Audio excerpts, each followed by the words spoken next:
కొన్ని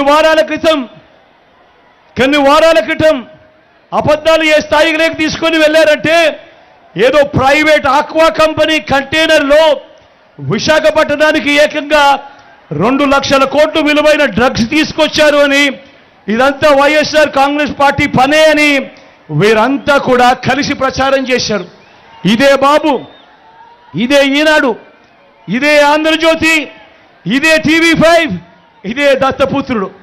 తీరా చూస్తే ఆ కంటైనర్ బుక్ చేసింది ఎవరు అనంటే చంద్రబాబు వదినమ్మ బంధువులే అని ఎప్పుడైతే బయటికి వచ్చిందో, తమవారే అని చెప్పి ఎప్పుడైతే బయటికి వచ్చిందో అప్పుడు అందరూ కూడా ఏం అయిపోయారు, అందరూ కూడా గప్ చుప్.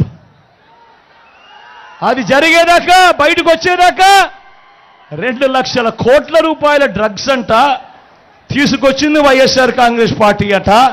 బురద చల్లేయడమే. మరో ప్రచారాన్ని కూడా చూడండి.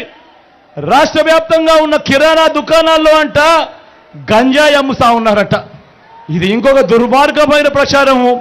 చంద్రబాబు నాయుడు దత్తపుత్రుడు ఎంత సంస్కారహీనంగా, పరమ దుర్మార్గంగా మాట్లాడుతూ ఉన్నారు అన్న దానికి నిదర్శనం.